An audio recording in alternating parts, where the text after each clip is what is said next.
holy crap. Did anyone else read this chapter? Fairy Tale was just like fucking mind blown at the end of this. This was freaking awesome. I gotta say, it started off pretty slow with the whole getting on the ships after, what's her face shrunk the island. And it seems like Erza kind of figured out the whole, it seems like she has the ability to manipulate mass of pretty much anything. Apparently, if she can make a whole island grow and shrink, her power's got to be quite extensive if she can make a whole island just grow and shrink like that. That is crazy.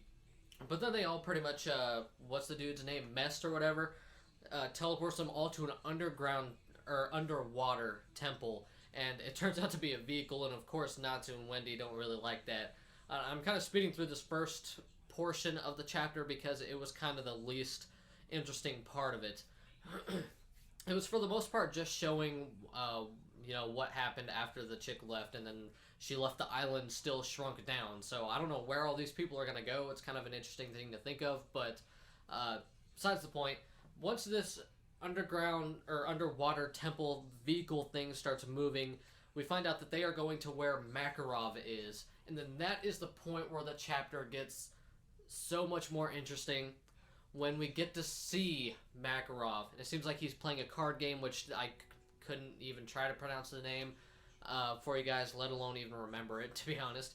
But he was playing a card game with a really weird looking dude.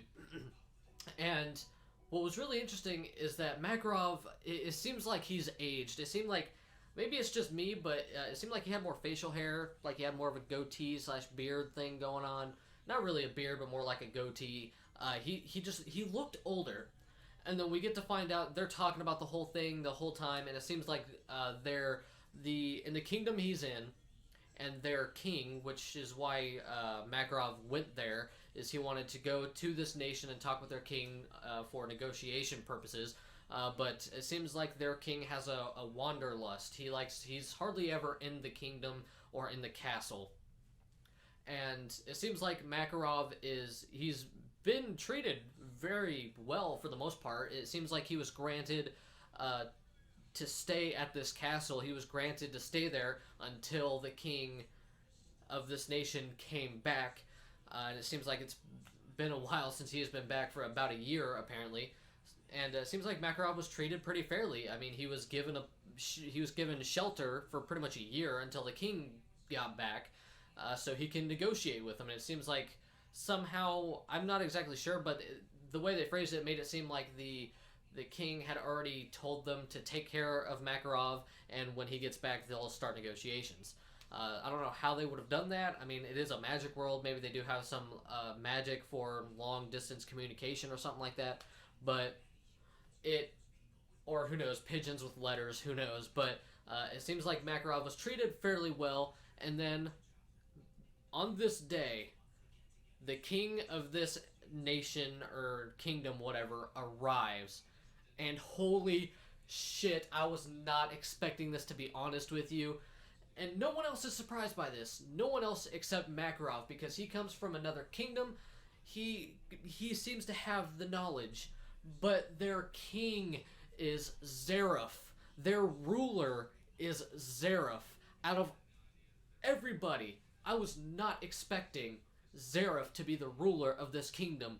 And just seeing that look on Makarov's face was just, holy shit. He could not be any more surprised. And I can't imagine negotiations are going to go too well. I'm not really sure if I feel like anything is going to really happen to Makarov or anything like that. But at the same time, I don't really feel like negotiations are going to go all that well. And it seems like Makarov also at this time knows that Fairy Tail is on their way. And it seems like Makarov kind of already knew in the back of his mind that this is going to happen. They're going to come find him. Since he's been here this long, Fairy Tail is going to get back together, and they are going to come find him. And it seems like he knew this in the back of his head, which, why wouldn't he? Because he even expressed that he was more surprised at the fact that the king of this kingdom just let him stay in the kingdom and be well taken care of for a whole year until he got back. But just the fact that Zeref is the king of this kingdom is just, holy crap, that was awesome. I honestly say I have to give this chapter about, I'm going to say an 8 to an 8.5.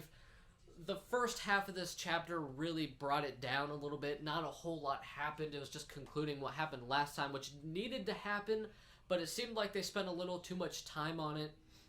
And, but it was really the second half of the chapter that really took it, where we get to see Makarov. And it seems like he's aged, and then finding out Zeref was the king of this kingdom, and overall just a really good chapter. Little slow at the start, definitely ramped it up at the end. I give him a lot of credit for that. But thank you all so much for watching this video. I hope you all enjoyed it. If you could give it a like or subscribe, I would very much appreciate it. And thank you all so much for the amazing love and support you left on the previous videos. It has been awesome. I love you all, and I will see you all next time. I am out.